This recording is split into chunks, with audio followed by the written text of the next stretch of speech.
बिस्मिल्लाहिर्रहमानिर्रहीम यमुन्नून अलैक अन अस्लमू कुल ला तमुन्नू अलैय इस्लामकुम बलिल्लाहु यमुन्नु अलैकुम अन हदाकुम लिल ईमानि इन कुंतुम सादिकीन इन्नल्लाह यअलमु गैबस समावाति वल अर्ज़ वल्लाहु बसीरुम बिमा तअमलून सदक़ल्लाहुल अज़ीम। जी ये जो ऑफिसर्स आए ये प्लीज़ अपना तारुफ करवा दें। इंट्रोडक्शन करवा दें जी प्लीज़ आप अपना। मैडम मेरा नाम उस्मान अली खान है, मैं सेक्रेटरी वुमेन डेवलपमेंट डिपार्टमेंट। जी अस्सलाम वालेकुम, फ़ाइज़ा एहसान, additional secretary women development department. अस्सलाम वालेकुम मैम, मेरा नाम कुलसूम साकिब है, मैं आजकल डीजी वुमेन प्रोटेक्शन अथॉरिटी हूँ। Thank you. जी मैं पुलिस डिपार्टमेंट वो हमारे हमारे डिपार्टमेंट जी ये पुलिस डिपार्टमेंट से जो आए इनमें जो सीनियर आगे आ जाएं और तारुफ करवा दें आप।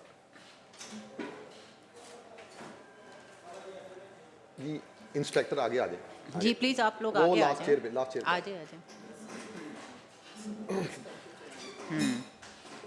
जो रह गया ना वो हम आगे कर लेंगे, कोई मसला नहीं। हाँ नेक्स्ट एजेंडे में ले जाएंगे, कोई मसला नहीं। वालेकुम सलाम जी। जी मैडम आगे आ जाएंगे, आगे आ जाए। हाँ जी इधर बैठे हुए।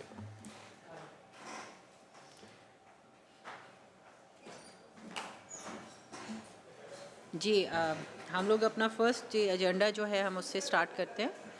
उस्मान साहब हमारा फर्स्ट जो पॉइंट था उसमें जो सब मेंबर्स से पूछना चाह रहे हैं कि वो वर्किंग वुमेन जो हॉस्टल्स हैं पंजाब में उनके बारे में आप डिटेल्स बता दें और उधर क्या क्या फैसिलिटीज़ हैं और किस किस तरह से उनकी पूरी डिटेल्स ज़रा प्लीज़, और बजट की क्या आपके पास है और किस तरह से हायरिंग होती है उधर और कितने एम्प्लॉयज़ आपके पास उधर हॉस्टल्स के अंदर हैं और आपके क्या तरीक़ाकार है उनको रखने का, और सारे आपकी सीट्स फिल हैं, अगर कोई नहीं है तो फिर उनके ऊपर आपकी क्या वर्किंग है, प्लीज़ उसके बारे में थोड़ा बता दें। ओवरऑल पूरे मतलब पंजाब में जो आपके हॉस्टल्स हैं वुमेंस के वो बताइएगा प्लीज़। मैं समझ गया मैडम, अगर आपकी इजाज़त हो तो जी आपके तमाम क्वेश्चंस की ना हमने सीक्वेंशियल एक जी, प्रेजेंटेशन बना ली है प्लीज़ कि हर क्वेश्चन के ऊपर स्लाइड्स है ये, ठीक है, तो मैं उसी को रन थ्रू दैट तो उसमें सारे आंसर्स आ जाएंगे। बिस्मिल्लाहिर्रहमानिर्रहीम। नेक्स्ट मैडम इस तरह है कि आप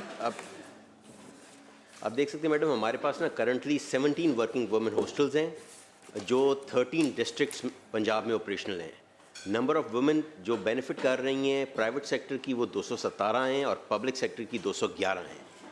इन हॉस्टल्स में मैडम फैसिलिटीज़ हमने लिख के बताई हैं, बेड्स हैं, मैट्रेसेस हैं, रूम टेबल है, चेयर है, 24 आवर CCTV कवरेज है, डाइनिंग हॉल है, किचन है, लाइट फैसिलिटी है, TV रूम, फ्रिज, स्टोव, लेकिन ये कॉमन एरियाज़ में होते हैं, ये रूम्स में नहीं है। इसके अलावा madam allocation criteria for hostel जो है वो प्रेफरेंस दी जाती है पंजाब गवर्नमेंट के एम्प्लॉयज़ को। Local residents are not eligible जो ज़िले के हों। ओके। चिल्ड्रन बच्चों को अलाउ नहीं किया जाता और एप्लीकेशन फॉर्म जो है वो उसमें एफिडेविट और डिक्लेरेशन फ्रॉम एम्प्लॉयर 3 रेफरेंसेस हम मांगते हैं। सिर्फ एक वैसे आपको बात बता दूं कि वर्किंग वुमेन हॉस्टल की हमारी जो पॉलिसी है वो हम रिवाइज़ करने जा रहे हैं। पार्लियामेंट्री सेक्रेटरी साहबा वाज वेरी काइंड इनफ, उन्होंने हमें बड़ा अच्छा गाइड किया, उसमें हमने उस पॉलिसी को थोड़ा बेहतर करने की कोशिश की और आज 5 बजे वो standing committee of legislative business में वो उसके अप्रूवल के लिए हम जा रहे हैं। ओके। अच्छा मैडम इस तरह कि बजट जो है वो आप देख रही हैं 24-25 का जो था वो 6 करोड़ 82 लाख था और सैलरी कंपोनेंट और नॉन सैलरी कंपोनेंट वो 3 करोड़ तकरीबन था। नेक्स्ट। अच्छा मैडम नंबर ऑफ़ जो न्यू हॉस्टल्स हैं वो 4 हैं जो बन रहे हैं बिहाड़ी, मुजफ्फरगढ़, रहीमयार खान, गुजरांवाला। ये उनकी अगेंस्ट हर किसी की एलोकेशन है, कितने कितने की इनकी कैपिटल कॉस्ट है। नेक्स्ट मैडम पंजाब में जो वुमेन पुलिस स्टेशन वो करंटली ऑपरेशनल जो हैं वो लाहौर में, फैसलाबाद में, रावलपिंडी में हैं, जहाँ वेयर फीमेल। उस्मान साहब एक मिनट प्लीज़, आप यहाँ पर अगर कोई मेंबर्स क्वेश्चंस करना चाहते हैं ना तो वो कर लें। आपने कहा 17 आपके पास हॉस्टल्स हैं, तो आप do you think this is sufficient for the Punjab? बिल्कुल नहीं। मैं आपको उसका छोटी सी एग्जांपल बताता हूँ कि मैडम जिस वक्त वुमेन डेवलपमेंट डिपार्टमेंट बना था 2012 में जी, तो उस वक्त 12 हॉस्टल्स थे जो सोशल वेलफेयर डिपार्टमेंट का ये हिस्सा होता था क्योंकि it was not a department, it was directorate of women development, that was उसका administrative department social welfare department था। उस वक्त 12 हॉस्टल थे 2012 में, आज भी 12 हैं। पिछले तकरीबन 13 साल में हमने सिर्फ 4 वर्किंग वुमेन हॉस्टल्स ऐड किए थे, वो भी रेंटल बेसिस पे, जो अब पिछली एडीपी में अब हम उनकी बिल्डिंग्स बनाने जा रहे हैं। जो 17th ऐड हुआ है वो इस साल ऐड हुआ है सियालकोट का। तो जी सिटीज जी मैं बताया तो इस तरह अगर मैडम चलना हम शुरू करें, रावलपिंडी में 2 हैं, लाहौर में 2 हैं और अब सियालकोट में 1 है। इसके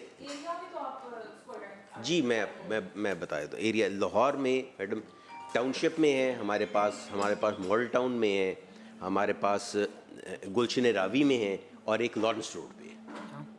तो आप ये किस तरह उस्मान साहब लोकेट करते हैं कि हमें इन्हीं एरियाज में ये हॉस्टल बनाने हैं, मतलब किस तरह से आपको जी मैडम इस तरह है कि अभी तक तो हमने बनाया ही कोई नहीं, तो इसलिए एलोकेशन की ज़रूरत ही कभी नहीं पेश आई कि हम कोई जगह ढूंढते जी हमने किस जगह करना है।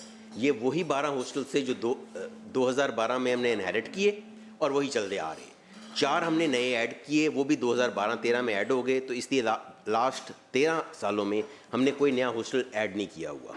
और ये आप देख रही हैं कि तकरीबन को 450-450 खवातीन है ऑल ओवर पंजाब जिनको फैसिलिटेट किया जा रहा है, जो कि मैं ख्याल ना होने के बराबर है। ये 400 जी पिंडी में एक शमशाबाद में एक काना और टोटल स्टाफ कितना है आपके पास उस्मान साहब जी हॉस्टल्स में? टोटल स्टाफ कितना है जी टोटल स्टाफ? मैडम 113 लोग।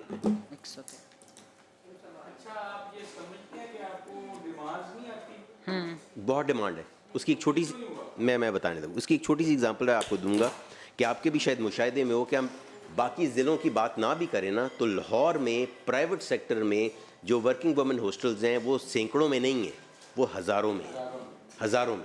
इसका मतलब है मार्केट में डिमांड तो एग्जिस्ट कर रही है और बहुत ज़्यादा एग्जिस्ट कर रही है। और उनका जो रेंटल बेसिस है उसका भी मैं आपको छोटी सी एग्जांपल दूंगा, सिर्फ एक ही एग्जांपल दूंगा। जफरीद रोड पे एक है शराज नाम से, वो 35,000 रुपया पर रेजिडेंट चार्ज कर रहे हैं पर मंथ, अभी जबकि हम चार्ज करते हैं 1500। मॉडल टाउन जैसे एरिया में 1500 रुपया पर रेजिडेंट पर मंथ।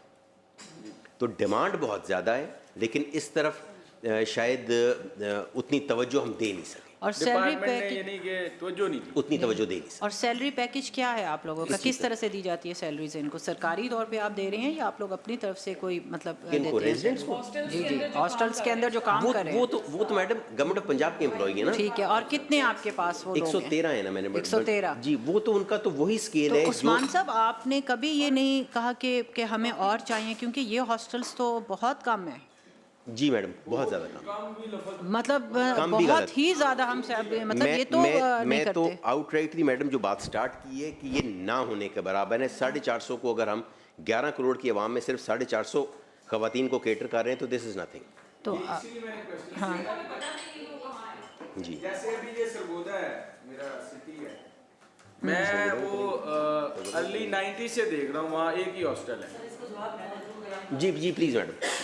लेकिन बेसिकली सबसे पहले तो हमें ये समझना पड़ेगा कि सोशल वेलफेयर से ये गवर्नमेंट डेवलपमेंट डिपार्टमेंट जो है वो ड्राइव हुआ। अब जब ये आया तो बेसिकली इसका मैंडेट जो है वो ये है कि हमने पॉलिसी मेकिंग पे काम करना है, हमने किस तरह से मुख्तलिफ डिपार्टमेंट्स के साथ जुड़ना है और उसमें ख़वातीन का कोटा और ख़वातीन की जो है प्रेजेंस और जेंडर मेन स्ट्रीमिंग पे काम करना है। उस दौर में सोशल वेलफेयर से हमें 10 पुरानी बिल्डिंग्स मिली जिनके अंदर हॉस्टल्स थे, क्योंकि हॉस्टल्स के अंदर आमतौर पे मर जाने से वाइड करते हैं, तो उन्होंने कहा चलो ख़वातीन का एक अलग महकमा बनाया तो इनको वो दे दिया जाए। उसके बाद जब दूसरा दौर आया उसके अंदर इस पे कोई काम नहीं हुआ, फिर सिर्फ ज़रूरत के मुताबिक, क्योंकि ये होता है कि एमपीएस जब डिमांड देते हैं फिर उसके बाद डीसीओ इसका सर्वे करता है, फिर उसके बाद ये पूरा प्रोसीजर चलता है। लेकिन माजरत के साथ वुमेन डेवलपमेंट डिपार्टमेंट को तो कभी डिपार्टमेंट समझा ही नहीं गया। जब समझा ही नहीं गया तो नीड ही नहीं आई, जब नीड ही नहीं आई तो काम ही नहीं हुआ। और फिर सबसे बड़ी बदकिस्मती की बात कि सबसे ज़्यादा वोट बैंक के साथ जो 4 साल पिछली गवर्नमेंट रही और इंटरिम गवर्नमेंट के अंदर, उसके अंदर इसके ऊपर कोई काम नहीं हुआ। जैसे ही ये गवर्नमेंट आई है मोहतरमा मरीम नवाज शरीफ साहिबा की, उसमें 8 माह हुए हैं मुझे और 8 ही माह हुए हैं डॉक्टर उस्मान साहब को एज ए सेक्रेटरी काम करते हैं। हमने उसमें फौरी तौर पे एक हॉस्टल जो है सियालकोट में वो कर लिया, लेकिन बात ये है कि हम ख्वाहिश तो कर सकते हैं, लेकिन ये जब पैसों के साथ चीज़ें बनती हैं, पैसों के लिए हमें ADPs बना के लेके जानी पड़ती है। इस साल की ADP में हमने ये रखे हैं। और फिर डिपार्टमेंट जो होता है वो इस चीज़ पे होता है कि प्योरिटीज़ क्या हैं। अभी CM की प्योरिटी के अंदर भी वुमेन डेवलपमेंट डिपार्टमेंट थोड़ा सा अगले सालों में ज़्यादा आएगा। तो ख्वाहिश और ज़रूरत है, लेकिन उसके लिए पैसे की ज़रूरत है। और मैं और डॉक्टर साहब जब से आए हम तो एक बना चुके हैं। ये ज़्यादा जो आप लोग कह रही हैं बिल्कुल ठीक बात है, लेकिन इसके लिए हमें मिल के कोशिश करनी पड़ेगी ताकि ख़वातीन को हम सेफ़ एनवायरनमेंट दे सकें। ठीक है।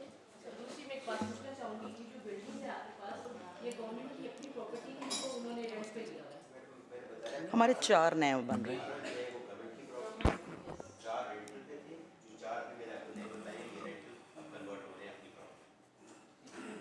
सर ये भी काम आपकी गवर्नमेंट ने अभी CM की गवर्नमेंट ने किया। सॉरी आप तो सरकारी मुलाजिम, हमारी गवर्नमेंट ने किया। ये मौजूदा गवर्नमेंट में हाँ जैसे ये प्राइवेट सेक्टर में भी बता रहे हैं इतने ज़्यादा हॉस्पिटल है, उधर कितना पे भी करना पड़ता है। तो डिमांड्स मतलब वो MPS की ये जिम्मेदारी है, बात को आप ठीक कर रहे हैं, उन्होंने प्रपोजल देनी होती है। उन्होंने देनी। तो मुझे ये समझ नहीं आई कि वो MPS भी क्या करते रहे अपने अपने हल्के में। अगर अब मतलब ये खवातीन इंतहाई मतलब सेंसिटिव मैटर है उनके लिए रिहाइश का। बिल्कुल बिल्कुल ठीक है ना, और जहाँ बड़ी सिक्योरिटी के साथ उन्हें रिहाइश मिल सके, वो हमारे MPS अगर नहीं किए तो वो बड़े नाइल थे, मैं समझता हूँ। लेकिन इससे हटके ना जी एज अ गवर्नमेंट कोई भी गवर्नमेंट पंजाब में थी तो उसको भी ये चीज़ तो फील करनी चाहिए थी ना। फील करनी चाहिए थी। आप अंदाज़ा लगाएं कि सॉरी आपकी बात काट रही हूँ, इस वक्त जो प्राइवेट सेक्टर में वुमेन हॉस्टल्स हैं उनकी तादाद हज़ारों में। एक एक गली के अंदर आप चले जाएं, जहाँ जहाँ पे इंस्टीट्यूट हैं, कॉलेज और यूनिवर्सिटी हैं, ये भी हमने आके इस पे पूरा एक जो बिल था उसको मंजूर कराया, CM ने उसको इजाज़त दी। और जैसे कि आज डॉक्टर उस्मान साहब बात बता रहे हैं कि 5 बजे अगर उसकी मंजूरी हो जाती है हमारी कैबिनेट से, तो आप अंदाज़ा लगाएं कि ये इतना बड़ा प्रोजेक्ट है कि इसमें जो लाखों औरतें, लड़कियां, बच्चियां पढ़ रही हैं उन सबको वही सेफ़ एनवायरनमेंट मिल जाएगा, क्योंकि वो फिर वुमेन डेवलपमेंट डिपार्टमेंट की डोमेन में आ जाएगा, उन पर चेक एंड बैलेंस हो जाएगा। तो ये ऐसे है जी madam. Women police stations are currently operational in Lahore, Faisalabad, Rawalpindi, where female staff members perform their duties. The budget of these staff is part of the annual budget जो police department का है। Next, madam ये skill development जो women development department ने 2021 से 2024 तक जो activities की उनकी टोटल तादाद 141 है। एक चीज़ मैडम मैं और बताना चाह रहा था ऑनरेबल मेंबरान को भी कि वुमेन डेवलपमेंट डिपार्टमेंट की कोई फील्ड फॉर्मेशन नहीं है, अजला में इनकी एज सच कोई प्रेजेंस नहीं है। तो इसलिए हमारे पास जो वाहिद एक फोरम अवेलेबल होता है किसी भी तरह ख़वातीन को एंगेज करने का, वो एक बहुत बड़ा फोरम है, वो है वुमेन यूनिवर्सिटीज़। तो हमने तकरीबन 18 वुमेन यूनिवर्सिटीज़ में वुमेन डेवलपमेंट सेंटर्स बनाए हुए हैं जो कि रन हो रहे हैं यूनिवर्सिटी की डोमेन में, लेकिन हम वहाँ पे एक्टिविटीज़ करते हैं इस किस्म की, जैसा आपको बताया है, सेमिनार्स हैं, कोई वर्कशॉप्स हैं, कोई स्किल के प्रोग्राम्स हैं। तो वो 141 हुए, जिससे कि तकरीबन 5,500 पार्टिसिपेंट्स थे इन 3 सालों में। नेक्स्ट, इस साल पार्लियामेंट्री सेक्रेटरी साहबा ने बहुत ज़्यादा इंटरेस्ट लिया और इनका ख्याल ये था कि विमेन के लिए अगर कोई काम करना है, एक सेफ़ एनवायरनमेंट के अलावा अगर कोई कंट्रीब्यूशन कर सकती है गवर्नमेंट, तो वो ये कर सकती है कि उनकी इकनॉमिक इंडिपेंडेंस। उसके लिए 2 चीज़ें इस दफ़ा मैडम ने पॉइंट आउट की हैं। एक है skill enhancement through whom reach, जिसे शहर कह रहे हैं हम, और दूसरा है विलेज गारमेंट सेंटर्स। ये प्रोग्राम अभी लॉन्च नहीं हुए, इस साल की ADP में हम लाना चाह रहे हैं। ये अभी ADP का हिस्सा नहीं है। इनके हमने PC1s बना दिए हैं, कॉन्सेप्ट पेपर हमने और PC1 PND में जमा करवा दिए। अभी हमें एलोकेशन नहीं हुई, एलोकेशन के लिए मीटिंग एक्सपेक्टेड है, इस हफ्ते हो जाती है, अगले हफ्ते हो जाती है, लेकिन अभी पता नहीं इसका। तो जो पहला प्रोग्राम है शहर, उसमें जो स्पेशलाइज्ड प्रोग्राम्स हैं IT के हैं, डिजिटल स्किल के हैं, ब्यूटिशियन सर्विसेज हैं, गारमेंट्स हैं, एंटरप्रेन्योरशिप है। इसमें हम मोबाइल ट्रेनिंग यूनिट्स लाना चाह रहे हैं जो तकरीबन 3 सालों में ये 10,000 बेनिफिशरीज इसके होंगे। अब मैंने जैसा आपको अर्ज़ की थी कि हमारा चूँकि फील्ड फॉर्मेशन नहीं है, तो we have entered into an MOU with PVTC, कि PVTC इनको रन करेगा, एग्जीक्यूटिंग एजेंसी होगी हमारे बिहाफ पे। हमारे पास PITB का बना एक डैशबोर्ड होगा और हम मॉनिटर करेंगे किस ज़िले में कौन सी बच्चियाँ, कौन सी ख़वातीन किस ट्रेड के लिए इनरोल हुई, उन्होंने उस ट्रेड की स्केल हासिल की, और हमारे पास एक डेटाबेस बनता जाएगा। दूसरा है विलेज गारमेंट सेंटर्स। इसमें मैडम ने मुतअद्दिद मीटिंग्स की एसोसिएशंस के साथ भी, टेक्सटाइल इंडस्ट्री वालों के साथ भी, और मैडम की मैं समझता हूँ कि बहुत बड़ी एक कामयाबी है कि 22 टेक्सटाइल यूनिट्स ने हमारे साथ MOU साइन किए हैं, जिसमें textile units like Kohinoor, master, Interloop जो एशिया का सबसे बड़ा एक्सपोर्टर है, उन्होंने हमारे साथ जो MOU साइन किए उसमें 2 बुनियादी चीज़ें हैं। एक तो ये कि वो state of the art skill 29 trades में जो टेक्सटाइल इंडस्ट्रीज़ की हैं उसमें उन बच्चियों और ख़वातीन को देंगे जो उस लोकल एरिया की हैं। लोकल एरिया से मुराद 3 मौज़ाजात या 4 मौज़ाजात जो उस यूनिट के एडजेसेंट हैं। दूसरा जो एक बहुत कामयाबी मैं समझता हूँ हुई है वो ये कि ये जितनी ख़वातीन को स्किल दी जाएगी, उन्होंने हमें लिख के एश्योरेंस दी है कि उनकी 100% एम्प्लॉयबिलिटी उस यूनिट में होगी। तो ये हमारे ख्याल के मुताबिक ये 3 मंथ का ये मॉड्यूल रन किया जाएगा। तकरीबन 6000 ख़वातीन अगले 3 सालों में इन 22 से। लेकिन चूँकि अब हम ऐड में जाएंगे, इसमें हमारी एग्जीक्यूटिंग एजेंसी है PSDF, वो हमारे बिहाफ पे से रन करेगी।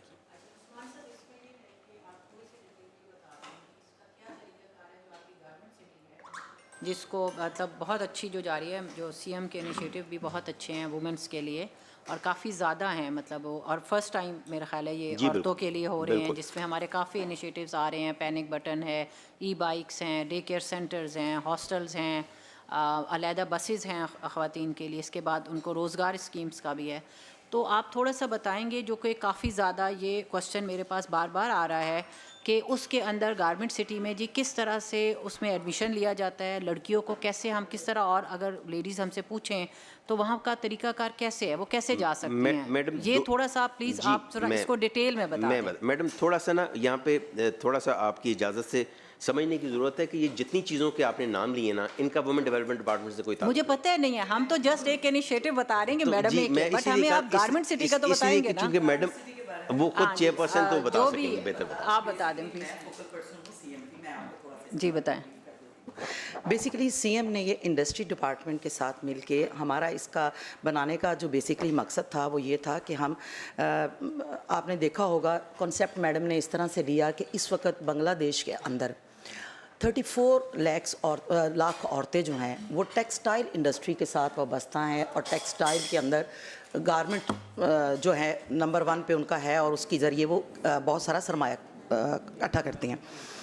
अब पाकिस्तान के अंदर बेनज़ीर इनकम स्पोर्ट में आप देखें कि 50 लाख से ऊपर ख़वातीन जो है वो पैसे लेती हैं। तो मैडम CM का ये था कि हमारे पास कायद-ए-आज़म इंडस्ट्रियल एरिया में एक जगह अवेलेबल है, हम अपनी ख़वातीन को रोज़गार देने के लिए इंटरनेशनली कुछ लोगों को बुलाएंगे, जैसे कि चाइना है या दूसरे ममालिक हैं, और हम उनको लीज़ पे जगह देंगे। और वहाँ पे आके, क्योंकि लीज़ जो भी बंदा बिज़नेस करना चाहता है ना आजकल के ज़माने में, वो कहता है यार मैं मशीनरी भी लाऊं, मैं ज़मीन भी ख़रीदूं। तो हमने एक ऑफ़र की कि हमारे पास 625 एकड़ जगह है, उसके अंदर हम इन लोगों को जो लीज़ पे है, हम फैक्ट्रीज या इंडस्ट्रीज़ लगाने के लिए उनको जगह देंगे 10 साल के लिए। अगर वो वहाँ से 10 साल के लिए इसके ऊपर कोई टैक्स नहीं होगा, और जब आप मशीनरी बाहर से लेकर आएंगे तो उसके ऊपर भी कोई टैक्स नहीं होगा, मतलब फुल रिलीफ दी। अच्छा, वो मीटिंग, वो जो एजेंडा या जो भी उसकी मंजूरी के लिए, वो अभी तक उसके अंदर कुछ पेचीदगियाँ आ गई जिसकी वजह से वो रुक गया।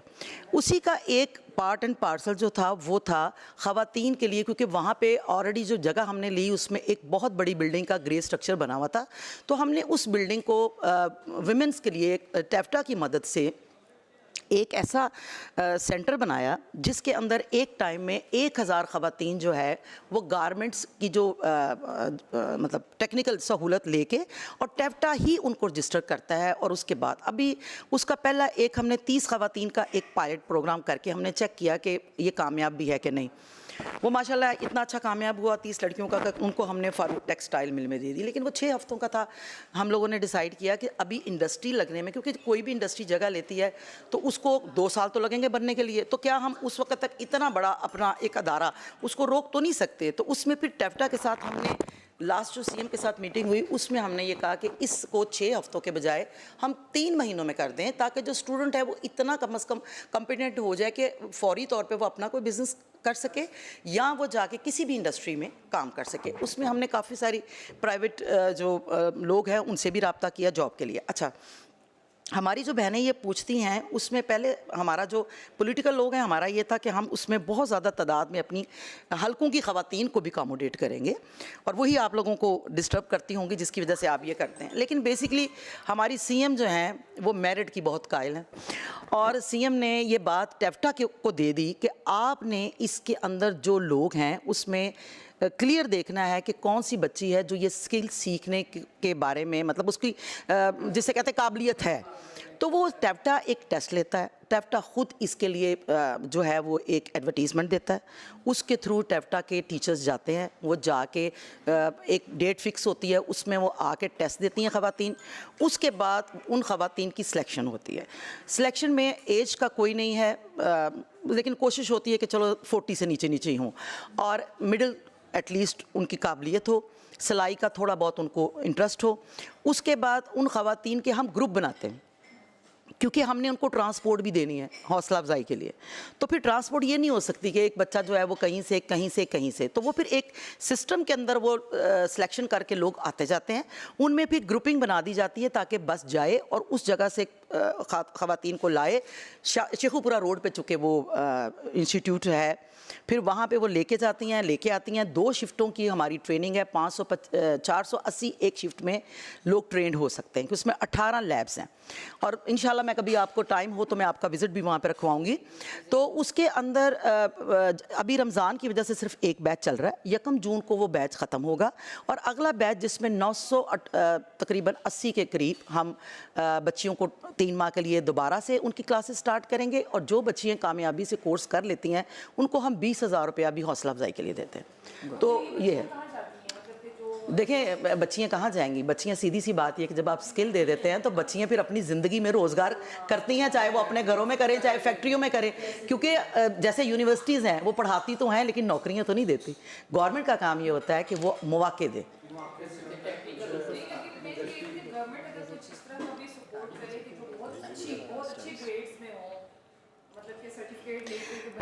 असमा जो टेक्निकल, देखें हम तो बच्चे कोशिश पूरी करते हैं, हमने तो 10-15 इंडस्ट्री से भी बात की है, लेकिन देखें अभी जब आप इसको थोड़ा स्टडी करेंगे ना, तो जो ये लेबर होती है जिसके बारे में हम आमतौर पर बात करते हैं, हमारे यहाँ बदकिस्मती से अभी भी जब ख़वातीन घरों से काम करने के लिए निकलती हैं ना, उनकी तनख्वाहें जो होती हैं वो जायज़ होती हैं, लेकिन उनका काम करना नाजायज़ होता है। तो पेरेंट्स जो हैं वो अभी भी जब उनको जॉब का मौका आता है तो वो यही कहते हैं कि इतनी दूर कौन जाएगा, तुम्हें लेके कौन जाए, कौन ड्यूटी तुम्हारी दे। तो इसलिए जो इंडस्ट्रीज पिक एंड ड्रॉप देती हैं वही मौके दे सकती हैं, गवर्नमेंट फिर इस तरह नहीं कर सकती ना। इसमें थोड़ा सा मैडम सादिया ने बड़ा वो हमने किया, लेकिन उसमें वही बात आ जाती ना, जैसे नहीं हमारी सेटलमेंट हुई है इस बैच की, लेकिन उसमें भी आप ये देखें कि अगर एक बच्ची शेखुपुरा की है और इंडस्ट्री उसको कसूर में ऑफर कर रही है, फिर मुश्किल है, तो उसमें मुश्किल हो जाएगा। तो इसलिए हमने कोर्स की ड्यूरेशन जो है वो डबल कर दी, ताकि वो स्टूडेंट जो है वो इतना अच्छा टेक्सटाइल का सीख ले, और उसमें आप अंदाज़ा लगाएं कि फ़र्स्ट टाइम टेफ्टा ने अपना सिलेबस जो है वो इंडस्ट्री के साथ बैठ के जो है उसको मैच्योर किया, और इतना बेहतरीन उसके अंदर हम सिखाने जा रहे हैं कि वो बच्चियां जो गांव देहातों से आती हैं, मेरा ख्याल है कि ये बातों से ज़्यादा देखने के लिए चीज़ है। इंशाल्लाह मैं आपको बुलाऊंगी कि वो बच्चियाँ जो पहले दिन आती हैं काम पर ही होती हैं, उनको बात करनी नहीं आती, और सिर्फ 3 महीनों के बाद, अभी तो खैर हमने 6 हफ्तों में ही उनकी हालत बदल दी थी, क्योंकि टेफ्टा इसमें इतने सारे इनिशिएटिव दे रहा है कि टीचर्स को, आपको सुन के हैरत होगी कि 1,80,000 तक की सैलरीज एक टीचर को जो उनको सिखाती है वो मिल रही है। तो ये कितनी बड़ी उसमें, तो ऑब्वियसली फिर कंपिटेंट टीचर्स हमें अवेलेबल है, और टीचर्स को पिक एंड ड्रॉप भी हम दे रहे हैं। अच्छा, इसमें रिक्वेस्ट है कि जी सादिया हमारी के और उस्मान साहब आपसे भी है कि आप प्लीज़ एक प्लान करके वुमेन हॉस्टल्स, डे केयर और गारमेंट सिटी का विज़िट करवाएं जल्द से जल्द। जी मैंने पाकपतन के हवाले से बात जी बिल्कुल आपका, कि हमारे इलाके में जो ख़वातीन जॉब्स कर रही हैं उनके लिए हॉस्टल नहीं है। बिल्कुल जो मैडम ने होना चाहिए। सिंधों में तैनात की हैं ख़वातीन ना, उनके लिए दूसरे शहरों से आके रहना है, इसका वहाँ बड़ा प्रॉब्लम है। तो मेरी रिक्वेस्ट है आपको कि नहीं मुझसे भी रिक्वेस्ट है, आपने हक है मेरी बहन, बात से कोई आदत नहीं ना कि हम, वही बात है आपकी डिमांड है, हम उसके मुताबिक पाकपटन के डीसी को लिखेंगे, वो देखेंगे कि वहाँ पे हॉस्टल्स की पूरा सर्वे करके बताएंगे किस किस फील्ड की खवातीन के लिए कितनी तादाद में ज़रूरत है, और इंशाल्लाह ताला फिर उसके बाद सेक्रेटरी साहब समरी मूव कीजिएगा आप, तो हम पूरी कोशिश और नहीं, और इसके जो आना है गारमेंट सिटी में, इसके लिए कोई ऑनलाइन आपने तरीके का रखा हुआ है कि बच्चियाँ ऑनलाइन इसके लिए अप्लाई करें वहाँ पे एडमिशन के जी लिए? बिल्कुल, हमने PITB के साथ एक पोर्टल डिज़ाइन किया है। इंशाल्लाह ताला 1 जून को जब ये बैच चला जाएगा तो उसके बाद चूँकि पहला बैच जा रहा है ना, तो इसकी प्लस माइनस सारे हम सेटल करके तो तमाम तफसीलात आपको पोर्टल पे मिल जाएंगी, और उस पर फिर ऑनलाइन ही आप अपना जो है बता सकते हैं कि हम इंटरेस्टेड हैं, और वो आपसे खुद ब खुद रब्ता कर लें। अभी अगर आपने करना है तो आप टेफ्टा के साथ रब्ता कर लें, उनके टेफ्टा की जो है एडवर्टीजमेंट में भी है, टेफ्टा हेडक्वार्टर में भी उनके लोग बैठे हुए हैं, आप उधर से रब्ता कर लीजिए। जी ज़रूर बनने चाहिए, और मियाँ वाली खासकर जी साउथ पंजाब के एरिया जो है डिस्ट्रिक्ट हेडक्वार्टर है, डिविजनल भी। मेरा दिल कर रहा है मैं शेरशाह सूरी होती और मैं चप्पे चप्पे पे हॉस्टल बना देती, लेकिन बदकिस्मती है कि ना मेरे पास पैसे हैं ना। मैंने इसलिए कहा, आपने कहा कि MP ने प्रपोजल देनी है ना, मैं MP अब आपको क्या बताएं जी, 1 साल के बाद, 1.25 साल के बाद पहली दफा विमेन डेवलपमेंट डिपार्टमेंट के 7 क्वेश्चन आए हैं, ठीक है, उनमें से 3 जो है वो हमसे रेलेवेंट नहीं है, तो पूरे हाउस ने 1.5 साल के बाद 4 सवाल हमें भेजे हैं, तो इसी से अंदाजा लगा लें कि विमेन डेवलपमेंट डिपार्टमेंट के बारे में लोग कितने को सीरियस हैं, और हमारे लोग भी कितने सीरियस हैं। सीरियस है ना? नहीं, वो सिर्फ मैं और डॉक्टर उस्मान ही सीरियस हैं। मतलब ये सारे है ना, जो मैंने तो फर्स्ट 3 मीटिंग में मैं आया भी नहीं, मैंने कहा मैंने वहाँ क्या करना है जाके ना। नहीं जी, जरूर है मुझसे नहीं, मैं मतलब मैंने देखा मेरे वहाँ क्या, आप ही का तो काम है। फिर मैं वही कह रहा हूँ, फिर मेरे न्यूज़ का नहीं, आपको जाना चाहिए तो जी बिल्कुल, बात ये है जी मैडम रुखसाना, जैसे अभी मैं ये आज मैं मैडम रुखसाना, सबसे पहली बात है कि आपका हल्का है कायदीन का हल्का, कायदीन के हल्के के लोगों को तो ये गिले शिकवे बिल्कुल नहीं करने चाहिए। नंबर 2 बात, क्योंकि वो खुद ही आपके बारे में इतने इंटरेस्टेड है, इतनी स्कीमें उनकी मर्जी है, वो अपने हल्कों में जितना मर्जी काम करवा लें, तो ये प्रपोजल तो आप उनको जाके दीजिए, क्योंकि बात यह है कि मेरी डोमेन में कोई नहीं बाकी रह गया, विमेन डेवलपमेंट डिपार्टमेंट के हमने आपको क्यों नहीं बुलाया। तो जनाबे वाला, गुज़श्ता 8 महीने से मैं खुद सेक्शन ऑफिसर के कमरे में एक छोटी सी टेबल और कुर्सी पे बैठ के काम कर रही थी। इस महीने हम शिफ्ट हुए विमेन डेवलपमेंट डिपार्टमेंट में। उसके लिए वो जो अक्सर लोग गिला करते हैं कि सादिया तैमूर साहिबा आजकल असम्बली को आना पसंद नहीं करती, तो सादिया तैमूर साहिबा जो हैं वो 12 से 18 घंटे विमेन डेवलपमेंट डिपार्टमेंट का 3 जगहों पे हमारा ऑफिस थे, छोटे छोटे ऐसे ही जिसे कहते हैं ना कि मोहल्ले के, मेरे ख्याल वो काउंसलरों के ऑफिस भी अच्छे होंगे, वहाँ से सारा स्टाफ शिफ्ट करके आपको सुन के खुशी होगी कि विमेन डेवलपमेंट डिपार्टमेंट अब अपनी 6 मंजिला एक ऐसी बिल्डिंग में शिफ्ट हो गया है कि जब आप अंदर आएंगे तो आपको ऑफिस से ज़्यादा कोई होटल लगेगा। तो मेरा ख्याल है आपको जी अल्हम्दुलिल्लाह हम अपनी कार्रवाई पे तो सेटिस्फाई हैं। उस्मान साहब, थोड़ी सी ब्रीफ आप हमें बताएंगे कि आपके आगे मजीद 1 ईयर की क्या प्लानिंग है वुमेन डेवलपमेंट से रिलेटेड? थोड़ा सा मैं ये पूछ रहा हूँ, क्या मैं विजिट कर सकता हूँ जी हॉस्टल? जी बिल्कुल कर सकते हैं। ठीक है, क्योंकि मतलब मैं मेल हूँ ना जी, जाऊँ तो कोई ऐसा ना हो, कोई प्रॉब्लम फील ना हो। नहीं, वो इस तरह है कि देखिए, क्योंकि वहाँ जाएंगे विजिट करेंगे तो पता चलेगा ना वहाँ कुछ मोहतरम क्या हो रहा है। हमने एजेंडा में डाला है जी विजिट करना। जी विजिट जी आप देखिए असेंबली का इजलास शुरू हो गया और जी क्या कि साजिया तैमूर असेंबली फ्लोर पे हम सब जाएं। अच्छा चलें आप तो आप मैं उसको भी जाने की रेडी, मैं तो अपनी सिटी की बात कर रहा हूँ सिर्फ, जो मेरा सिटी है मैं तो उसकी नहीं, अब इसको देखिए नहीं, आप जाएं मेरे क्वेश्चंस हैं ना, आप जाएं वो कह रहे हैं उन्होंने नहीं आप जाएं हम आ रहे हैं इजाज़त, आप जाएं।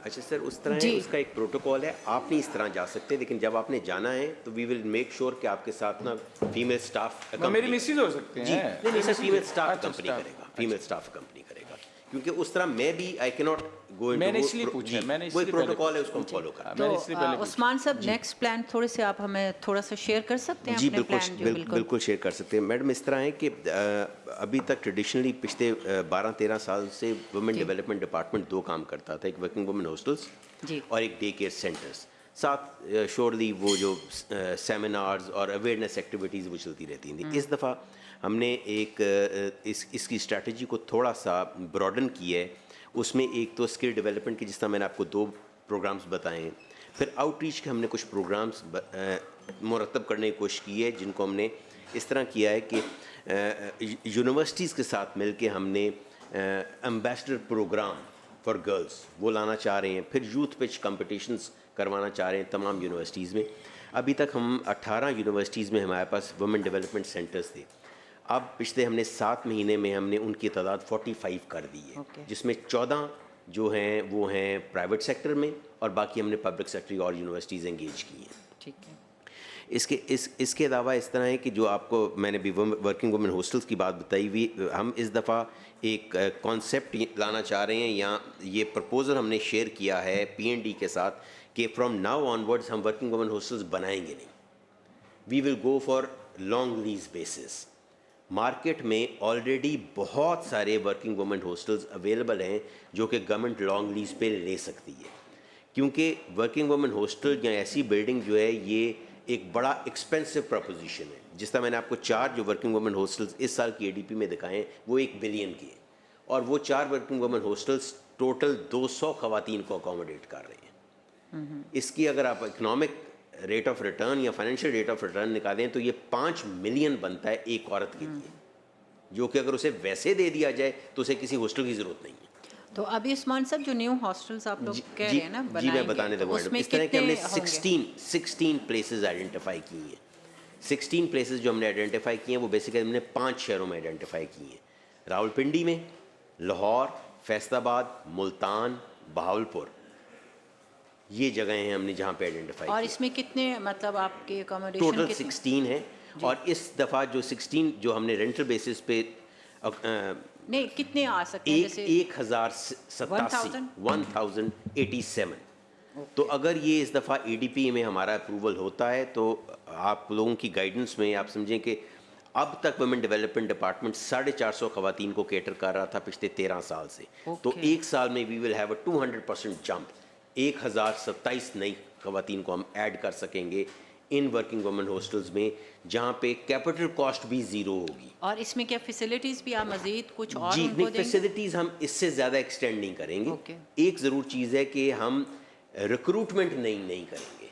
अच्छा, हम ये करने जा रहे हैं कि अगर ये हमारा प्रपोजल अप्रूव होता है तो ये 16 के 16 हॉस्टल्स हम सर्विस कॉन्ट्रैक्ट करेंगे विद सर्विस प्रोवाइडर्स, कि सिक्योरिटी, कुकिंग, जेनिटोरियल स्टाफ, ये तमाम स्टाफ सर्विस प्रोवाइडर देगा। हम कोई नई रिक्रूटमेंट नहीं करेंगे। जो हमारे पास ऑलरेडी डायरेक्टरेट के ऑफिसर्स हैं उन्हीं को एक मैनेजर हमें ज़रूर देना पड़ेगा वहाँ पे, वो हम देंगे। लेकिन ये तमाम वो चीज़ें हैं मैडम जो मैं आपको बता रहा हूँ कि प्रपोज़ल की स्टेज पे हैं। ये अभी PND में हमने प्रपोज़ल दिया है and I am not sure कि ये इसका अप्रूवल। यू कैन चेक, आपका असम्बली से तो कॉल नहीं है? नहीं madam, I am sorry, assembly से मैडम कॉल। हाँ जी, मेरा ख्याल है आप यू कैन लीव, हम नेक्स्ट एजेंडे में आपसे बात कर लेंगे। ठीक है, आपको होगा क्योंकि वो आपके क्वेश्चन स्टार्ट है। मैडम एडिशनल सेक्रेटरी मेरी यहाँ है। ठीक है, कोई बात नहीं, इट्स ओके उस्मान साहब, thank you so much for coming. जी आप थोड़ा सा क्वेश्चन, जी बल्कि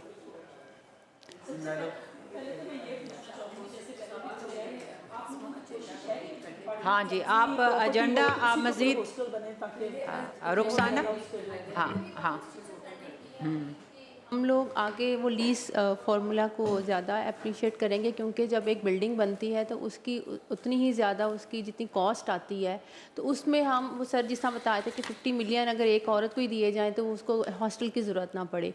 तो लीजिंग में जाने का हमें ये बेनिफिट होगा कि हम एक बनी बनाए with all the allied facilities हम एक बिल्डिंग मिल जाएगी, जिसमें हम फिर ख़वातीन को वहाँ पर हॉस्टल फैसिलिटीज़ प्रोवाइड करना शुरू कर देंगे। और वो जो हम आउटसोर्स कर रहे हैं उसकी उनकी ज़िम्मेदारी होगी कि वो सब कुछ इसको मैनेज करें और मेक श्योर करें कि वहाँ पे वो सारी जो फैसिलिटीज़ हम वर्किंग वुमेन हॉस्टल में अभी जो अपनी डेडिकेटेड बिल्डिंग्स में दे रहे हैं वहाँ पे भी मौजूद हों।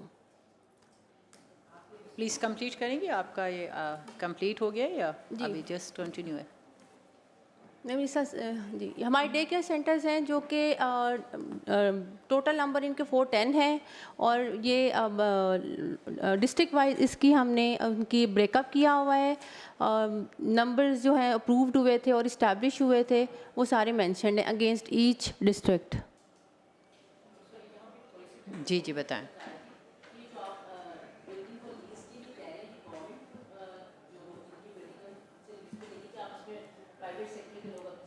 मैम इसमें ना बोथ पे हम कोशिश होगी कि जितनी फैसिलिटेशन पॉसिबल हो सके, और इरिस्पेक्टिव ऑफ द फैक्ट कि वो गवर्नमेंट साइड से होगी या प्राइवेट साइड से होगी, दोनों को हम कंसिडर कर सकते हैं इस सिलसिले में।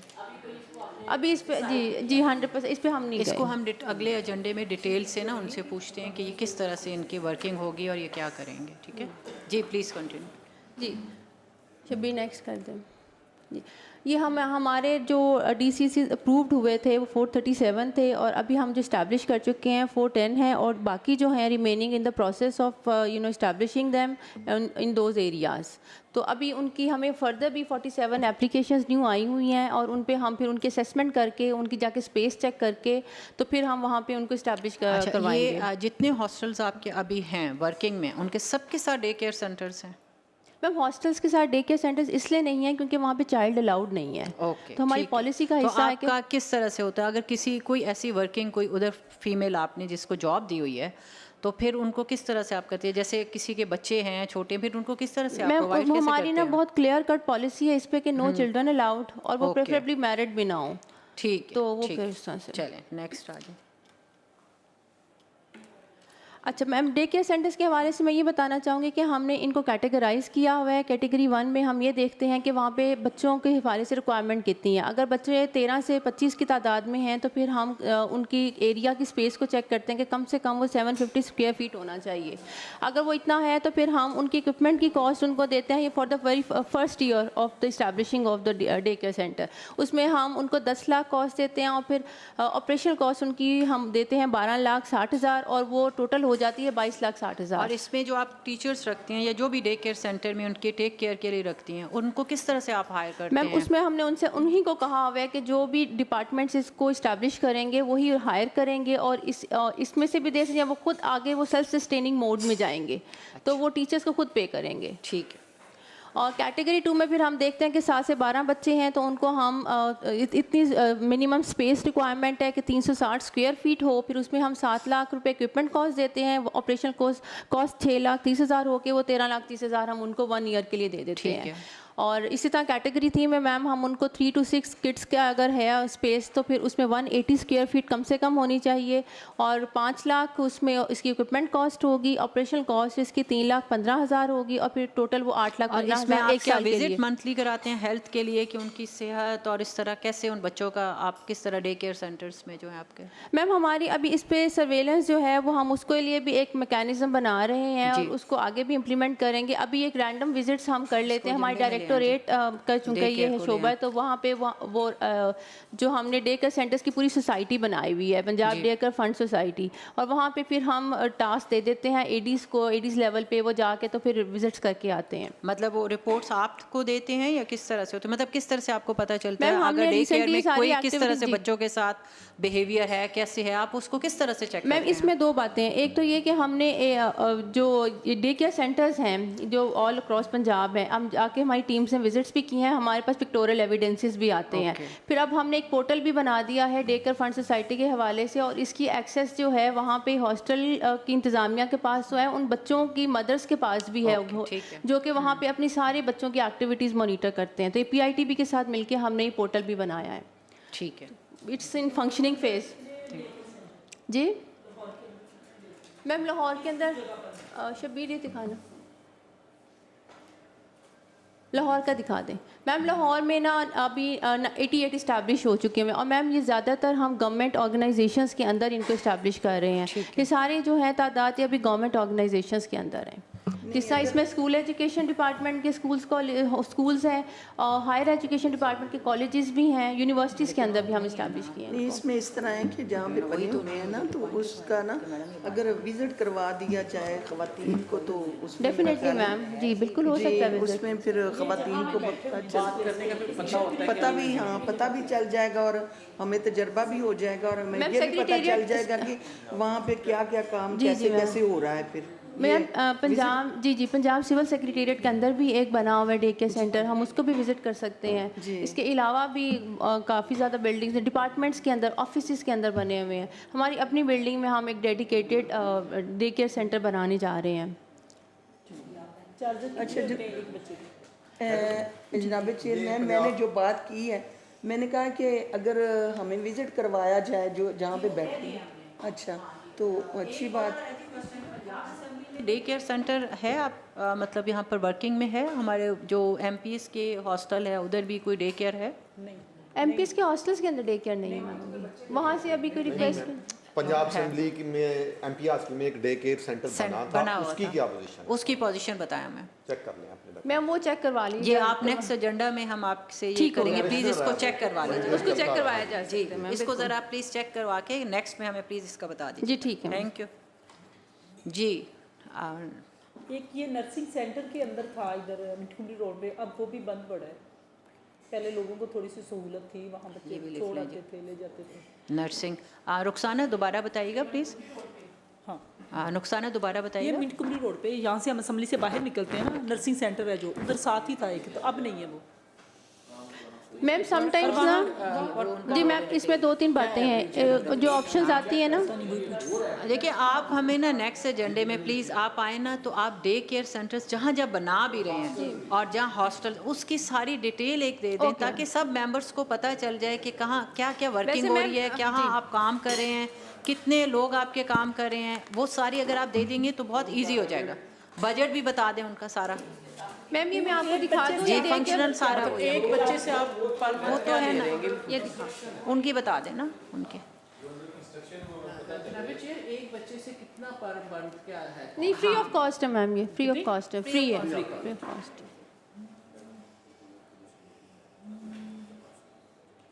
अच्छा वो आप हमें नेक्स्ट एजेंडे में प्लीज कर दीजिएगा, हम ताकि मेंबर्स को डिस्ट्रीब्यूट करें, ठीक है? थैंक यू जी। नेक्स्ट आ जाएं प्लीज़, आप फास्ट पे कर लें ताकि हम फिर हिना भी बैठी हुई हैं तो उनके फिर डिपार्टमेंट्स को हम कर लेंगे। मैम ये हमारा जो सीएम स्पेशल इनिशिएटिव वो डे केयर ही थे, सेंटर्स ही थे, जो कि फिर हमने 2024 लास्ट ईयर में इनको establishment of day care centre through PDCF society एक एडीपी स्कीम में लेकर आए थे। और एडीपी स्कीम में इसकी टोटल कॉस्ट जो थी 1000 मिलियन थी, इनकी बनाने थे हमने ऑल अक्रॉस पंजाब। और इसका गेस्टेशन पीरियड था कि 3 साल में हमने डे केयर सेंटर्स 600 बनाने थे। एवरी ईयर हमने 200 डे केयर सेंटर्स बनाने थे और 3 साल में हमने इनको 600 का टारगेट कंप्लीट करना था। इसमें हमारी कॉस्ट बाइफिकेशन इस तरह से थी कि ऑपरेशन कॉस्ट इसकी 82 मिलियन थी और जो इस्टेब्लिश करने की थी वो 917 मिलियन थी और वो टोटल 1000 मिलियन था। तो हमें अभी 2024-25 के जो फाइनेंशियल ईयर है उसके अंदर हमें 500 मिलियन का बजट था उसके अप्रूव, लेकिन हमें रिलीज़ हुआ है 400 मिलियन का।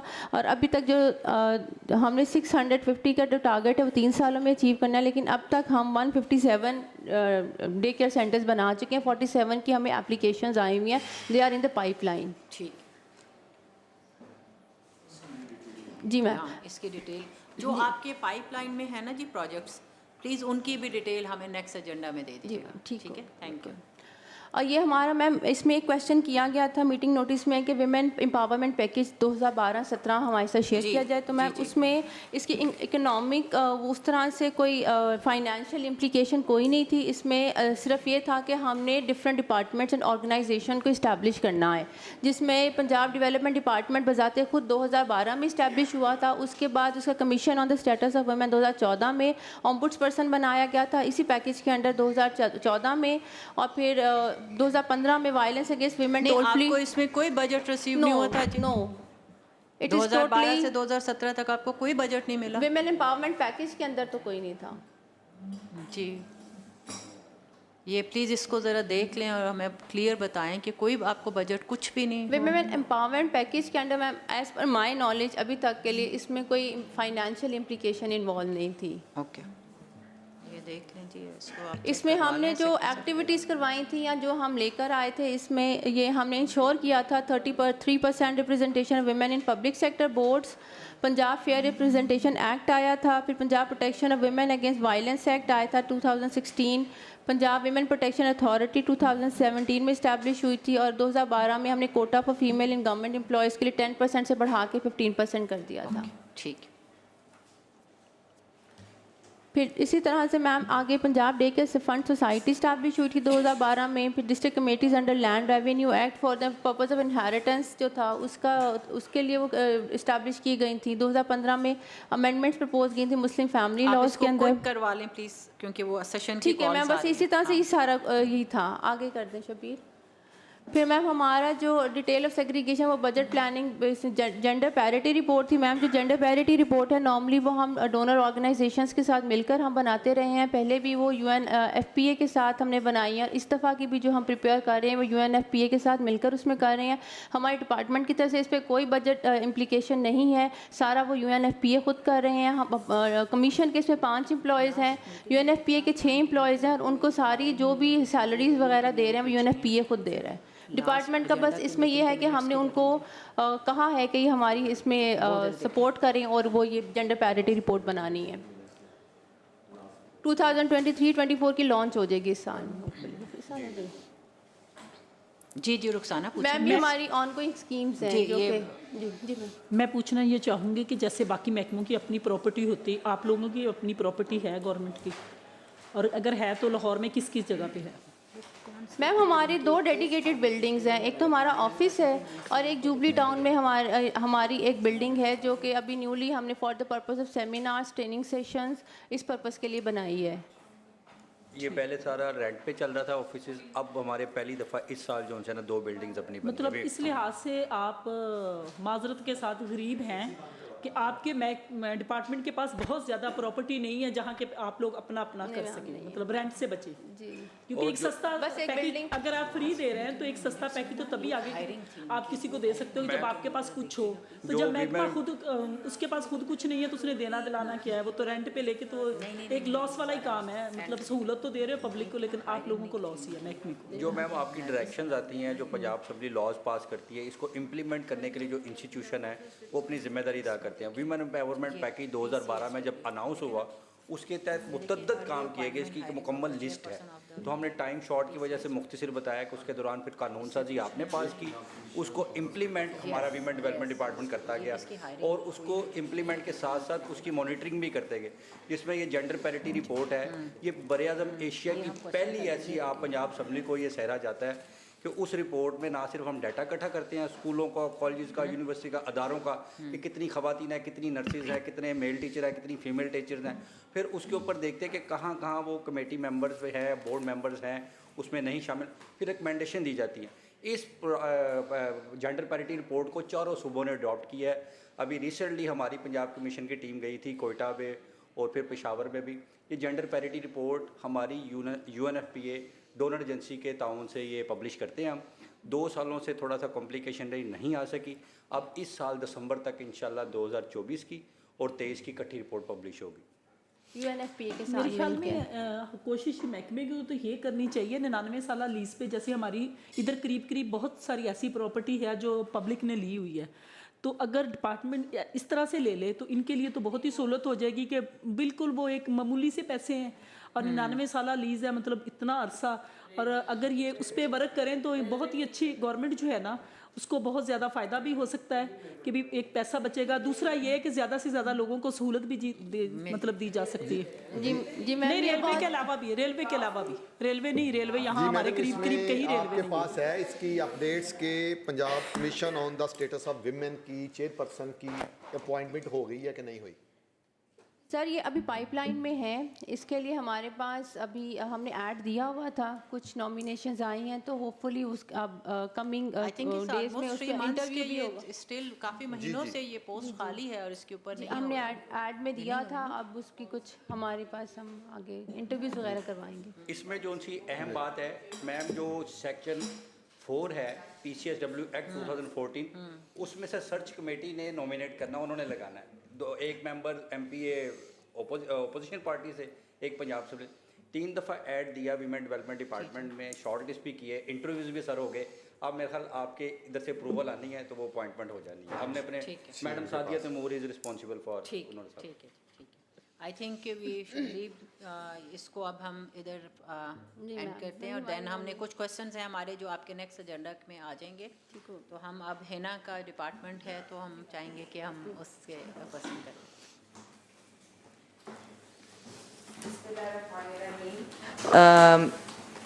My DG Sahiba is also here, so I'm gonna give a basic introduction and then I'll ask her to brief all of you.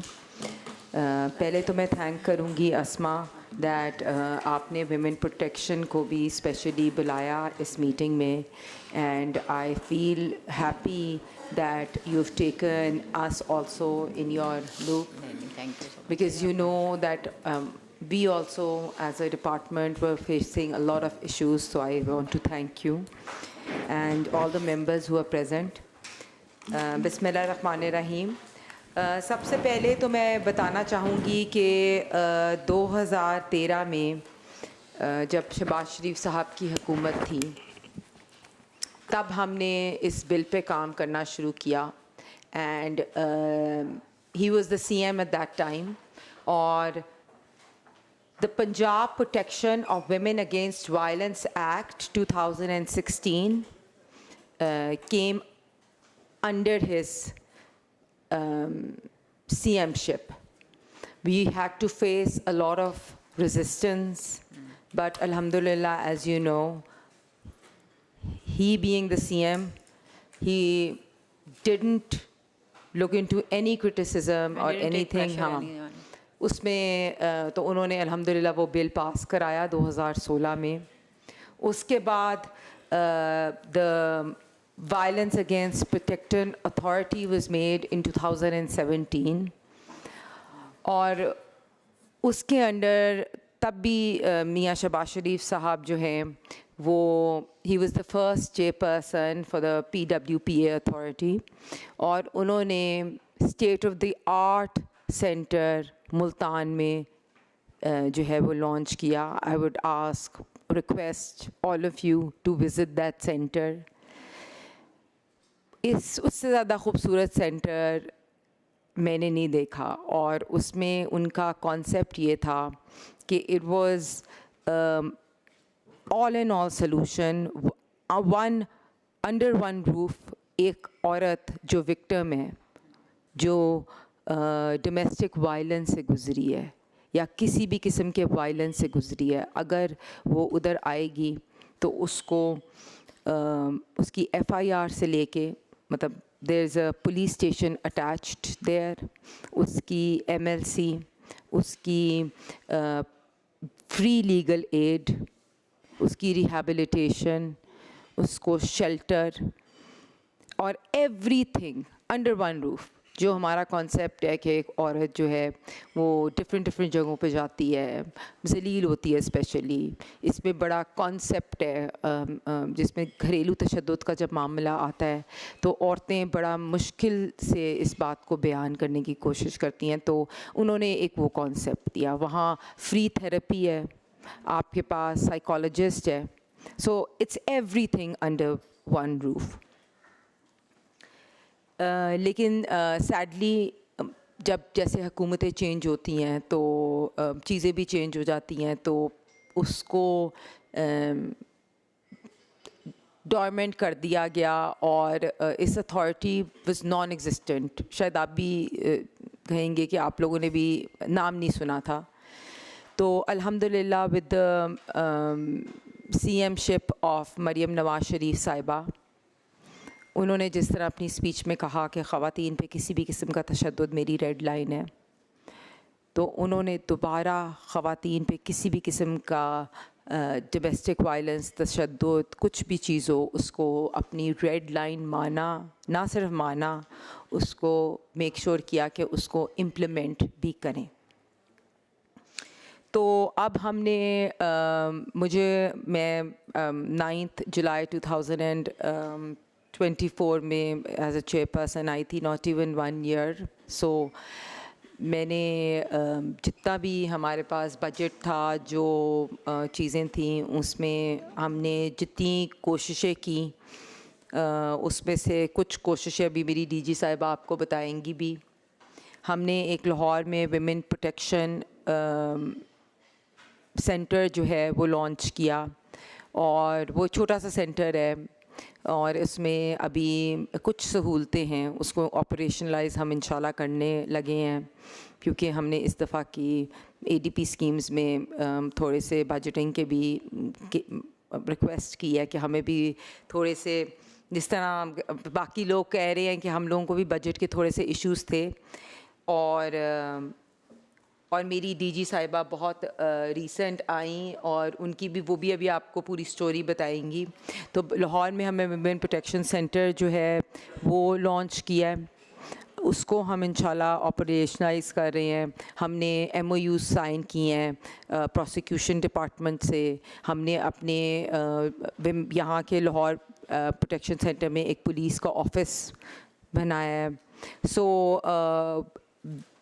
और मेरी एक अप्रोच जो होती है, जो मैंने पहले दिन से रखी है, कि मैं विक्टिम्स को ख़ुद विज़िट करती हूँ, ठीक है। जब मुझे पता चलता है कि विक्टिम, जैसे केस रिपोर्ट होता है, तो मैं कोशिश करती हूँ कि मैं अनइन्फॉर्म्ड विक्टिम की साइड ऑफ द स्टोरी सुनूँ। मेरा पहला केस सानिया ज़हरा का था, जो 25 साल की बच्ची थी, उसको ब्रूटली मर्डर किया और उसको सुसाइड का रंग दे दिया। और जब मैंने इस तरह तस्वीरें देखी और मैं पहली दफ़ा CPO ऑफिस गई, तो मैंने कहा ये बच्ची मर्डर नहीं हुई, इसे सुसाइड नहीं की, इसको मर्डर किया। तो उस केस के लिए मुझे 3 महीने जिस तरह इंसाफ लेने के लिए सिस्टम के लड़ना पड़ा, कि मुझे, आई वाज शॉक्ड। यहाँ से ये, या जहाँ से आप पहले स्टेप से शुरू होते हो कि उस बच्ची को, क्योंकि मुहर्रम के दिन थे, उसके वालिदैन भी शिया थे और उसका हस्बैंड वगैरह भी शिया थे, तो उसको फौरी दफना दिया गया। तो मुल्तान उसको दफना दिया गया। जब मैं उस बच्ची के माँ बाप को मिलने गई, तो उन्होंने हमें कहा कि मेरी बच्ची ने सुसाइड नहीं की, उसका मर्डर हुआ है। तब तक बच्ची दफन हो चुकी थी। फिर हमने उस बच्ची की कब्र कुशाई कराई। फिर हमने PFSA फोरेंसिक को कहा कि क्राइम सीन रिक्रिएट करें। फिर यहाँ जो 14 लोग थे मुल्तान में जो अक्यूज़ लिस्ट में आ रहे थे, उनको पॉलीग्राफ टेस्ट कराने के लिए उनको लाहौर PFSA बुलाया। फिर उसमें से 3 लोग का DNA मैच हो गया। उस बच्ची के दुपट्टे पे, जहाँ उसकी गिरा लगी हुई थी दुपट्टे पे, उसके मियाँ का, उसकी सास का और उसके देवर का DNA मिल गया। And I had to work against the system.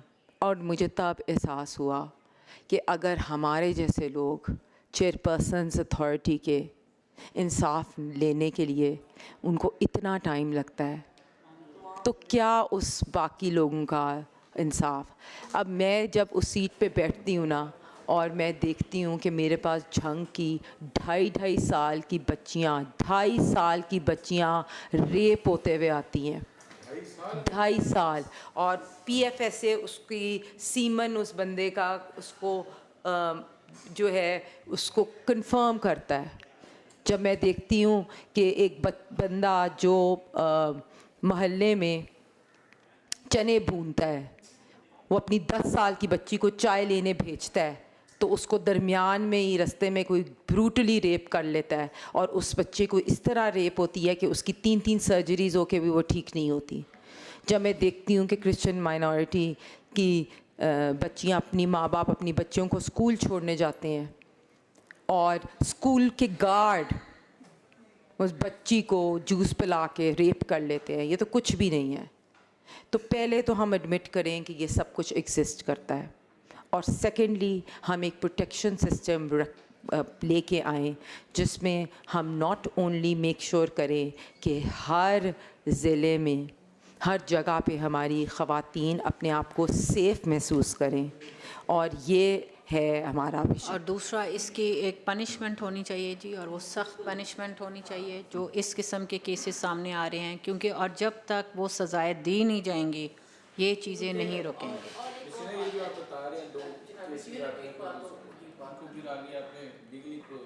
अल्हम्दुलिल्लाह, मैं तो जिस तरह मेरी ये रिस्पॉन्सिबिलिटी अल्लाह ताला के लिए है। मैं ये रोज़ सुनती हूँ कि अगर मैं जैसे अभी रमज़ान का टाइम महीना था और मैं कई दफ़ा तहज्जुद के लिए उठी होती थी और मैं देख रही होती थी कि इस तरह ख़वातीन मुझे पिक्चर शेयर कर रही हैं और उनके मुंह पे इतना, तो मैं कहती थी अल्लाह ताला भी मुझे कहेगा कि तुमने इस बच्ची की जान की हिफाजत के लिए तुम रिस्पॉन्सिबल थी। तो मेरा और अल्लाह ताला का है और हम मेक श्योर करते हैं। मैं मेक श्योर मेरे पास कई दफ़ा इस तरह मैं आपको शॉक्ड होती हूँ देख के कि मेरे ऑफिस में ऐसे कई दफ़ा MPs आते हैं और वो कहते हैं कि हमारा वोटर है, इसको बचा लो। और वो वोटर वो होता है जिसने रेप किया होता है एक 10 साल की बच्ची को। तो मैं ये शॉक्ड होती हूँ कि आप अल्लाह माफ़ करें कि आप किसी की बच्ची के साथ ज़्यादती होते हुए, और हमारे पास इसकी एविडेंस मौजूद होती है क्योंकि कोई काम एविडेंस के बग़ैर नहीं होता, क्योंकि PFSA एक ऐसी अथॉरिटी है जो मैच करता है DNA। तो इसकी रिस्पॉन्सिबिलिटी क्योंकि हमारा जो हमने अल्लाह ताला को जवाब देना है, हम सब ने देना है। Thank you. इसलिए आई थिंक बहुत शुक्रिया हिना, आपने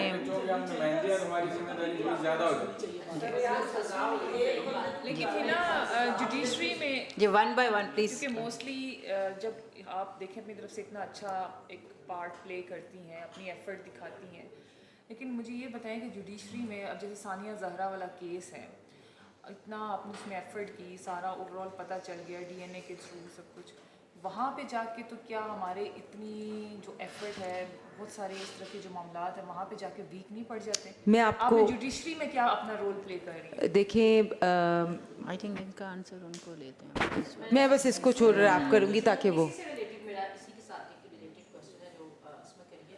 मैं ये कहना चाह रही थी कि एक आपके पास एविडेंस है, हर चीज़ मौजूद है, सब कुछ है, आप दे भी रही हैं, फुटेज पे आ रही है, आपको मिल भी रहा है सब कुछ, लेकिन उसके बावजूद जब उसी केस का फैसला 6 माह या 2 साल लग जाएगा, तो वो जो जिसने जुर्म किया होता है उसको तो सेफ साइड मिल गई।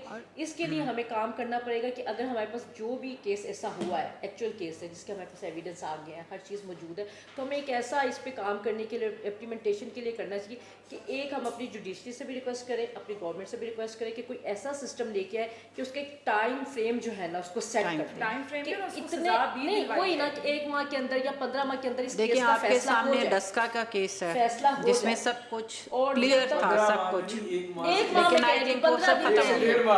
1 दिन या 15 दिन के अंदर इसका फैसला हो जाना चाहिए, जिसकी क्लियर कट हर चीज मिल रही है। कर लेते हैं, अमल दरामद नहीं होता, और खास तौर पे ज्यादती केस जो है ना, इसमें तो फांसी होनी चाहिए। इसमें हमें असेंबली में मतलब ये मौका अल्लाह ने इस दफ़ा दिया, दोबारा पता नहीं जिंदगी मैं है बस कि इसमें नहीं है, end तो करूंगी। इससे हमें फ़ायदा उठाना चाहिए कि भाई फांसी होनी चाहिए, इनके लिए कोई माफ़ी नहीं होनी चाहिए। हाँ जी बिल्कुल सरेआम फांसी हो।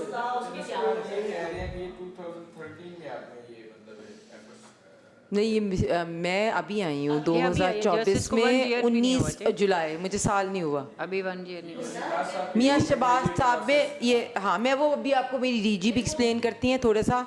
और मैं ये बता दूं कि यहाँ बिल्कुल जुडिशरी का बड़ा इशू होता है, बहुत से ऐसे केसेस हैं जिस पे बेलें मिल जाती हैं हमें, यहाँ तक कि हमने भी प्रोसिक्यूटर जनरल साहब के साथ अपनी SOP साइन तो की है, लेकिन अभी भी मैं इस जुडिशरी के इस निज़ाम पे खुश नहीं हूँ, क्योंकि ऐसे ऐसे लोग जिनको बेलें मिल जाती हैं उनका अपना बैकअप होता है। और obviously a lot of things police के अंदर भी अभी बहुत सी ऐसी चीज़ें एग्जिस्ट करती हैं कि हमें खुद कोशिश करनी, मैं वही कह रही हूँ, सिस्टम के अगेंस्ट हमें जाना पड़ता है। FIR करने के लिए हमें जुडिशरी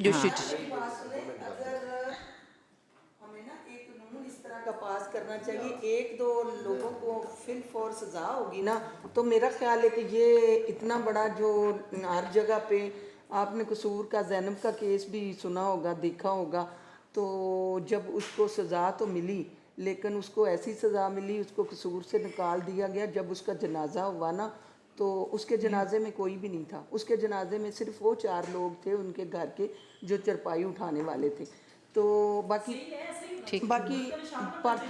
चलें, बहुत तो शुक्रिया। फैमिली को कसूर से बिल्कुल निकाल दिया गया। हम आगे चलते हैं, उसमें आप प्लीज़ ये क्वेश्चन बेशक कीजिए। थैंक यू हिना, आपने इतनी अच्छी ब्रीफिंग दी। अब आपसे क्वेश्चन है जी हमारा, आप प्लीज़ हम शॉर्ट कर लेते हैं क्योंकि सेशन का टाइम स्टार्ट हो गया है, तो आप प्लीज़ जस्ट क्विक हमें आज बता दें प्लीज़। ठीक है, थैंक यू। बाकी जैसे आप कुछ पूछना चाहें तो मोर देन वेलकम। काइंडली को प्रेजेंटेशन चला देंगे प्लीज़। उस्मान, बाकी अगले झंडे में रख लें क्योंकि हाँ, आई थिंक हम इनको आपको मेरा ख्याल है हम नेक्स्ट एजेंडा में जी आपको तकलीफ दें, ठीक है, क्योंकि अब सेशन है और वो बड़ा ज़रूरी है, हमारे लेजिस्लेशन भी उसमें पास होनी है जी। तो आई एम सॉरी, लेकिन अब क्योंकि टाइम बहुत शॉर्ट है तो हम नेक्स्ट में आपसे हमारे जो क्वेश्चंस होंगे वो होंगे और आपको हम दोबारा से तकलीफ देंगे कि आप प्लीज़ अटेंड करें इस मीटिंग को लाजमी।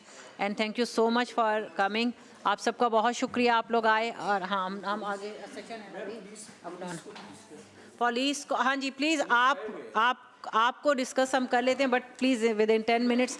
उसमें हमारे आपसे क्वेश्चन ये हैं कि वुमेन जो हमारे पुलिस स्टेशंस हैं उनमें हमारा ये था कि शहबाज शरीफ साहब ने जब आए थे तो उन्होंने ये किया था कि सब जो मेल पुलिस स्टेशंस हैं उनमें वुमेन का एक अलग डेस्क होगा, तो क्या वो डेस्क अभी हैं? जी ma'am, SHO women police station Lahore. Ma'am जितने भी लाहौर में पुलिस स्टेशन है 84 पुलिस स्टेशन है, वहाँ पे जब सिप्स पे अपडेट किए गए हैं वो पुलिस स्टेशन, संभल प्लीज़ एक मिनट सुनिएगा। स्पेशल इनिशिएटिव पुलिस स्टेशन का जो प्रोग्राम था उस पर जब अपडेट किए गए वो पुलिस स्टेशंस, तो उसके बाद मैम उनमें सबसे जो इम्पोर्टेंट चीज़ उसमें जो ऐड अप की गई है वो ये है कि वहाँ पे एक फैसिलिटेशन ऑफिसर मौजूद होगा जो कि मोस्टली उसको फ़ीमेल जो है वो वहाँ पे बिठाई जाती है। उसके अलावा हर पुलिस स्टेशन के अंदर एक फ़ीमेल अपर सबॉर्डिनेट मींस एक सब इंस्पेक्टर या ASI, और उसके साथ फ़ीमेल कांस्टेबल जो हैं वो हर पुलिस स्टेशन में ऑलमोस्ट दे दी गई हैं। उसके अलावा मैं चूँकि फ़ीमेल पुलिस स्टेशन लाहौर में जो है उसकी SHO हूँ, यहाँ पे हमारे पास इस टाइम जो स्टाफ मौजूद है सिर्फ फीमेल्स का वो 51 नंबर है उसका। उसमें मेरे पास सब इंस्पेक्टर्स हैं, ASIs हैं और फीमेल कांस्टेबल्स हैं और हेड कांस्टेबल्स हैं, जो कि स्पेसिफ़िकली अब फ़ीमेल पुलिस स्टेशन का एक जो हम फीमेल्स को फैसिलिटी दे रहे हैं उसके बारे में थोड़ा सा बताना चाहूँगी कि फ़ीमेल पुलिस स्टेशन जो लाहौर में और बाकी 3 और अदर डिस्ट्रिक्ट्स में है उनका स्पेसिफ़िकली कोई एरिया नहीं होता जिस तरह बाकी के पुलिस स्टेशंस का होता है।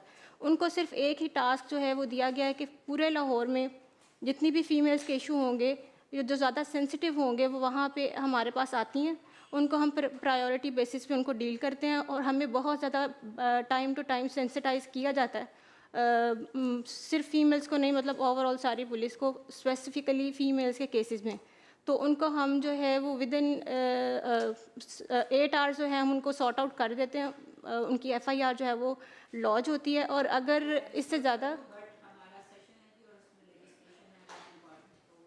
जाना पड़ेगा आपको, हम नेक्स्ट मीटिंग में ये एजेंडा हम लेकर आएंगे जी, क्योंकि ये बहुत एक बड़ा एजेंडा है और इसमें क्वेश्चंस भी बड़े हैं और बहुत ज़्यादा हाँ जी डिटेल में बात होगी। जी जी आपसे हाँ जी जी नेक्स्ट में हम एजेंडा में आपको हम बुलाएंगे।